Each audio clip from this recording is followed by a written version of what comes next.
우울증으로 항상 기분이 다운되고 항상 우울하고 그런 걸로 생각하기가 쉬운데 쉽게 짜증을 내거나 화를 내는 것도 우울증의 한 증상일 수 있다. 많은 분들이 우울증 때문에 왔을 때 내가 이렇게 약한 사람인 줄 몰랐다. 그런 말씀 많이 하세요. 사실 저는 우울증을 의지로 이야기하는 것 자체가 편견인 것 같아요. 왜냐면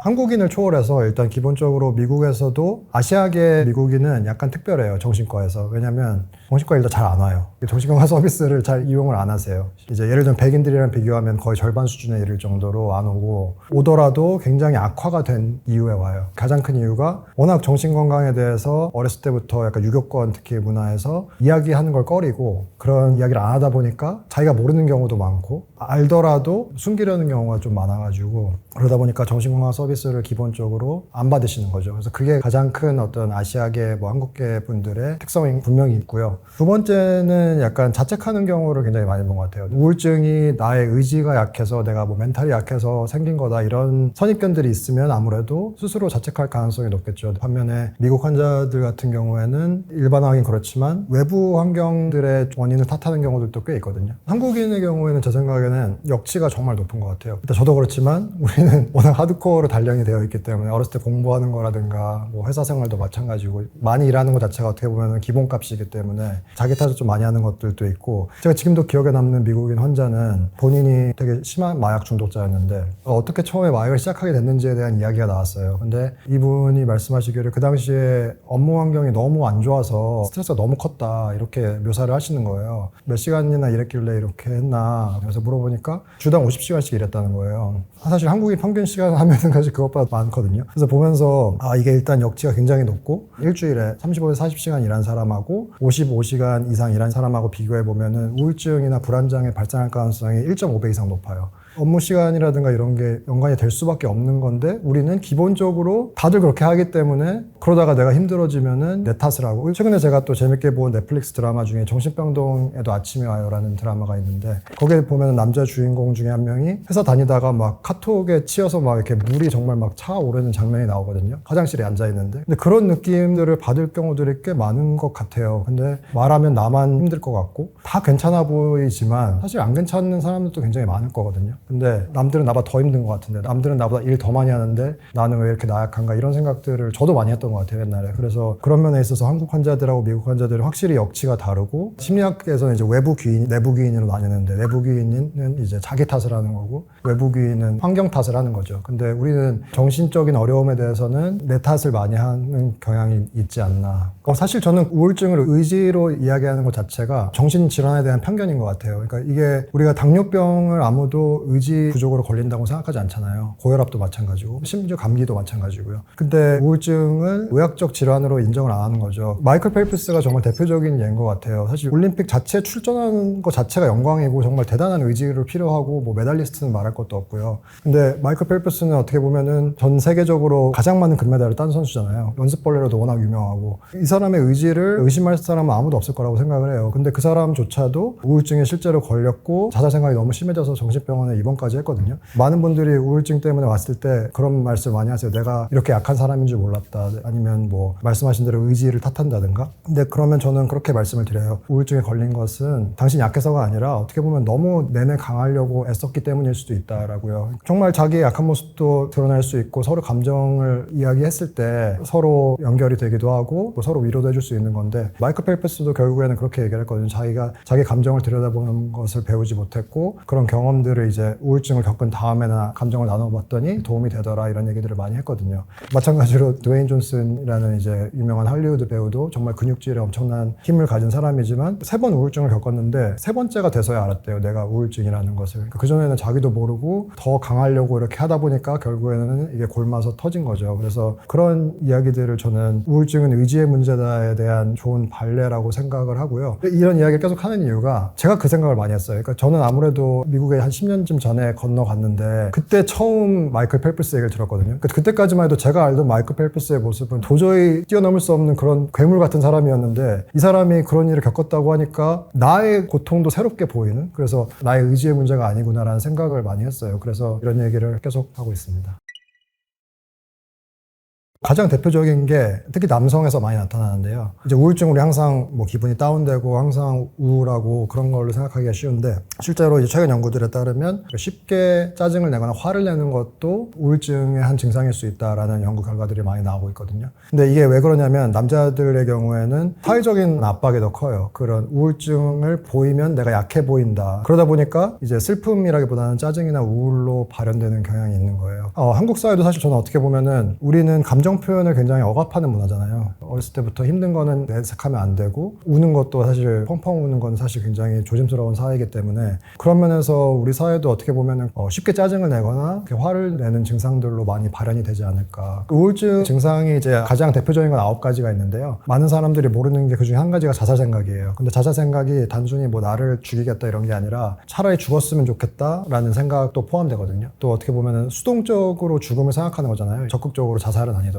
그래서 그것도 우울증의 엄연한 증상 중에 하나고 저도 옛날에 힘들었을 때 그런 생각했던 것 같아요. 진짜 그냥 눈 감았다가 안 떴으면 좋겠다 이런 생각이라든가 사람들을 만났을 때 사회적으로 위축이 되는 것도 어떻게 보면 우울증에서 굉장히 흔한 양상 중에 하나고요. 쉽게 생각할 수 있는 거는 우울한 기분도 있지만 평소에 나한테 즐거움을 주던 것들이 즐거움을 주지 못할 때 인간관계도 그중에 하나일 수 있겠죠. 옛날에는 뭐 친구들이랑 같이 이야기하고 같이 뭐 놀고 이런 것들이 굉장히 즐거웠던 사람인데 덜 기쁘다던가 이런 게 있으면 아니면 취미 생활을 할 때 내가 원래 좋아하던 취미가 있었는데 예전만큼 기분이 좋지 않다라고 하면 약간 의심할 여지는 있는 것 같아요. 정확한 기준은 9가지 증상이 있어요. 그 9가지 증상 중에서 크게 2가지가 설명드린 취미생활이나 그런 자기를 기쁘게 하던 것에 더 이상 흥미를 못 느끼는 것이랑 약간 우울한 기분, 그리고 그 2가지 외에도 7가지가 더 있는데 수면 패턴의 변화, 예를 들면 잠을 평소보다 자기가 힘들다던가 아니면 너무 많이 잔다든가 죄책감도 하나의 증상이고요. 몸이 이제 에너지가 줄어드는 것, 그리고 집중이 잘 되지 않는 것, 또 입맛 떨어지는 것, 또 몸의 어떤 반응성이 굉장히 느려진다든가 반대로 또 너무 약간 빨리 움직인다든가 그런 것들, 그리고 아까 말씀드린 죽음에 대한 생각이나 자살 생각 총 통틀어서 9가지 중에 5가지 이상을 2주 이상 보이고 그게 동시에 자기한테 정말 심각한 고통을 주거나 사회적인 기능이 저하될 경우가 정석인데요. 사실 이 모든 거를 다 성립하는 경우는 많지는 않고요. 그렇지 않더라도 정말 심각한 어떤 사회적인 기능이 떨어지거나 뭐 회사원인데 집중이 안 된다거나 아니면 학생인데 수업을 못 따라가겠다. 결국에는 중요한 거는 어떤 주관적인 불편감이랑 사회 기능에 얼마나 영향을 미치느냐인 것 같아요. 그리고 아까 말씀드렸듯이 꼭 그 9가지 증상 아니더라도 짜증을 쉽게 내거나 화를 쉽게 내거나 이런 것들로 발현될 수도 있고요. 그래서 의사들이 막 그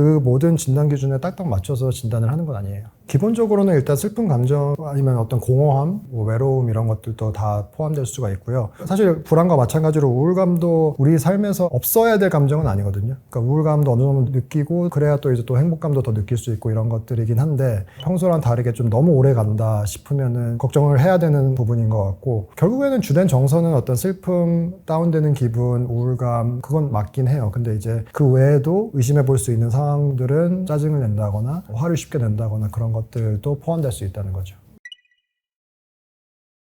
모든 질환이 그렇듯이 가족력이 있으면 특히 직계 부모라든가 직계 형제들 중에 있으면 걸릴 위험성이 증가하는 거는 사실인데요. 근데 그게 뭐 가족 중에 있으면 나도 분명히 걸릴 거야 이런 건 아니고요. 예를 들면 뭐 연구 결과에 따르지만 우리가 우울증을 평생 한 번이라도 겪을 확률이 10%라고 하면 형제나 부모들 중에 우울증이 있었다면 2배 정도 증가해서 20% 정도다 이렇기 때문에 높아지긴 하지만 뭐 그게 절대적인 건 아니라는 말씀을 드리고 싶고요. 유전학적으로 이제 가게 되면은 우리는 이제 어머니랑 아버지의 이제 유전자의 어떤 복합체이기 때문에 어떤 하나의 유전자로 발현되는 질환은 아니고요. 우울증은 굉장히 다양한 사회적인 요인, 환경적인 요인, 또 생물학적인 요인 이런 것들이 다 섞여서 발현이 됩니다. 그래서 가족들이 우울증이 있으면 확실히 증가하긴 하지만 내가 반드시 걸린다는 건 아니고 또 동시에 할 수 있는 여러 가지 생활 습관들이나 이런 것들로 예방할 수도 있고요. 감정의 전염이라고 표현하기보다는요. 사실 사랑하는 사람이 우울증에 걸리면 정말 힘들기가 쉽죠. 아무래도 우울증의 증상 중에 하나가 아까 말씀드린 것처럼 에너지가 또 떨어지고 동기부여도 잘 안 되고 이러다 보면 같이 살고 있는 가족들이 좀 더 커버해야 될 부분, 예를 들면 뭐 부부라면은 나의 배우자가 아프다고 하면 집안일을 많이 해야 될 거고 이런 식으로 육체적으로 또 사회적으로 아무래도 부담이 더 갈 수밖에 없어요. 그러다 보면 또 당연히 나도 지치고 그러다 보면 힘들어지는 건데요. 사랑하는 사람이 우울증에 걸리면 어떻게 해야 되냐 이런 질문을 되게 많이 받아요. 그런데 그러면 결국에는 진짜 그런 기본적인 것들을 해주는 게 중요하거든요. 밥 챙겨 먹을 힘도 없는 사람들도 많고 중증 우울증 우울증 같은 경우에는. 그러다 보면은 이제 아무래도 자기도 힘들어질 수 있기 때문에 동시에 자기 마음도 잘 챙겨주는 게 중요한 것 같습니다. 이제 우울증이 너무 심각한 경우에는 정말 침대 밖으로 나오지 못하는 경우도 있거든요. 그러다 보면 이제 자살 생각이 들더라도 아무런 기력이 없어서 실행에 옮기지 못하다가 어느 정도 나아지면 이제 계속 자살 생각은 여전히 있는데 에너지는 조금 보충이 되어서 그런 위험성이 좀 높아진다고 합니다. 그래서 주변 보호자분들이나 환자분들도 좀 더 주의를 하시라고 이렇게 설명을 해드리는 경우도 많고요. 명확히 밝혀지지는 않은데 실제로 정신질환이나 겪을 때 고통을 받고 있는 현실에서 좀 스스로를 분리시키는 경우들이 있어요. 자기도 모르게. 그러면 이제 그 기억들을 못 하시는 경우들이 좀 있죠. 꼭 우울증이 아니더라도 뭐 PTSD라든가 뭐 다른 그 외상 스트레스 장애라든가 충격적인 경험을 했을 때 기억을 못 하는 경우들도 있을 수 있습니다. 네.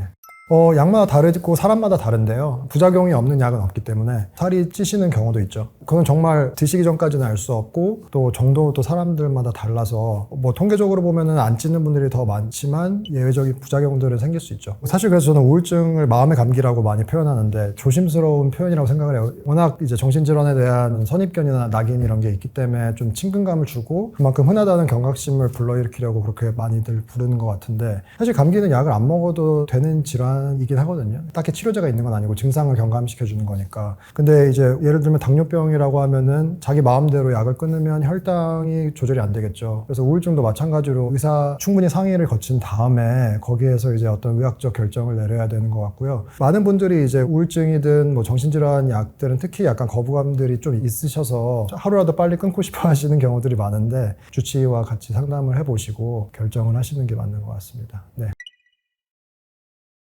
언어적으로는 뭐 죽고 싶다라는 말을 하거나 SNS에 죽음을 암시하는 글이라든가 정말 구체적인 계획을 얘기하는 사람들도 있고요. 뭐 행동적으로는 본인이 소중하게 여길 것 같은 물건을 준다든가 또 아니면 사회적으로 정말 위축된다거나 또 수면 패턴에 변화가 생기는 경우가 많거든요. 갑자기 잠을 잘 자던 사람이 잠을 못 잔다든가 알코올을 평소보다 많이 먹는 이런 것들도 들 수 있고요. 아니면은 이제 정말 자책하는 말들을 좀 많이 하는 경우 그런 여러 가지 신호들이 있어서 정신과에서 어떤 자살 예방 교육이나 이런 것들이 다 그런 위험 신호들을 어떻게 하면 우리가 이제 포착해서 질문하느냐 이런 것들입니다. 네. 우리가 질문을 못하는 가장 큰 이유는 괜히 내가 질문을 했다가 생각도 안 했는데 그런 생각을 심어주는 게 아닌가 이런 걱정을 제일 많이 하세요. 실제로 정신과 의사 처음 된 다음에도 그게 제일 두려웠어요. 근데 거의 모든 연구 결과들이 가리키는 것은 그렇게 질문하는 게 위험성을 증가시키지 않는다는 것이고요. 근데 그렇다고 친한 사이라고 해도 가서 갑자기 너 자살하고 싶니? 이렇게 물어보기는 쉽진 않죠. 그래서 보통 흔히 하는 이야기들이 이제 뭐 마음 건강, 뭐 우울증이나 이런 것들에 대해서 이야기를 하다가 사람이 우울하거나 마음이 힘들면 죽고 싶은 마음이 든다는데 혹시 너도 그러니? 이렇게 질문을 했을 때 만약에 그렇다고 하면 일단은 혼자 두지 않는 게 중요하고요. 응급실일 수도 있고 정신과 의사일 수도 있고 임상심리 뭐 상담을 하시는 분일 수도 있고 그렇게 해서 일단 전문가 앞에 앉히면 그때부터는 이제 전문가들의 몫이니까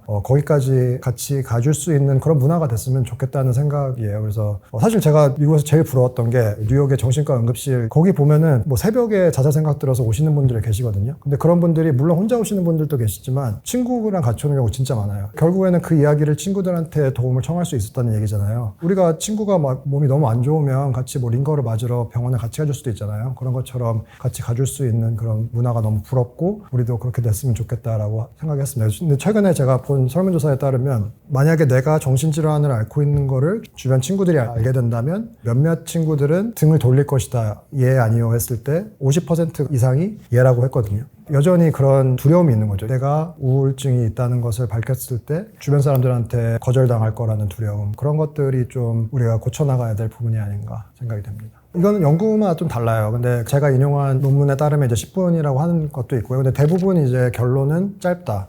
기간은 조금씩 차이가 있는데 뭐 4, 50분 보통 이제 1시간 이내라는 경우가 제일 많아요. 그래서 우리가 그 단계에 정말 방어막을 하나라도 칠 수 있으면 자살률을 줄일 수 있다는 게 특히 이제 자살 충동에 완전 사로잡혔을 때는 이성적인 사고가 잘 안 되는 경우가 많거든요.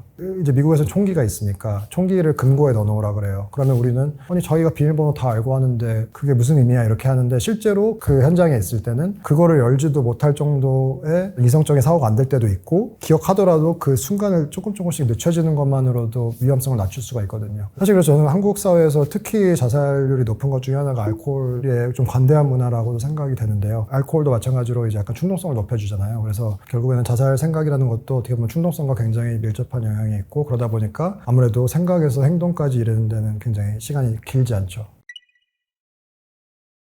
정신건강이든 몸의 건강이든 가장 기본적인 거는 대비를 하는 것 같고요. 근데 그 대비라는 게 거창한 게 아니고 정말 잠 잘 자고 적당한 운동 해주고 건강한 음식 먹고 이런 것들, 그러니까 신체 건강이랑 똑같아요. 그런 것들을 이제 기본이라고 치고, 그럼에도 불구하고 내가 불안이나 우울의 파도가 밀려올 것 같을 때 어떻게 해야 되느냐 생각을 해보면 그 파도를 먼저 발견하는 게 되게 중요한 것 같아요. 감기도 예를 들면 목이 살짝 간지러울 때 뭐 어떤 사람은 따뜻한 차를 먹을 수도 있고 그런 식으로 자기만의 대응법들이 있잖아요. 그것과 마찬가지로 자기가 어떤 우울감이나 불안감이 평소랑 다르게 조금 더 심한 것 같다? 그러려면 결국은 자기 감정을 잘 읽어야겠죠. 내가 내 감정이 지금 어떤지를 수시로 체크를 해주고, 저는 항상 말씀드리는 게 그 어린이들이 그림 일기에 날씨 쓰듯이 기쁨, 슬픔도 뭐 0에서 10으로 했을 때 10이 제일 기쁘다고 하면 내가 오늘 어디에 위치하느냐 이런 거를 좀 보는 게 중요한 것 같고요. 그런 게 평소보다 좀 더 낮은데 그게 하루 이틀이 아니고 계속 지속된다 하면 좀 걱정을 해야 되는 것 같고, 최근에 제가 아내한테 자주 하는 말이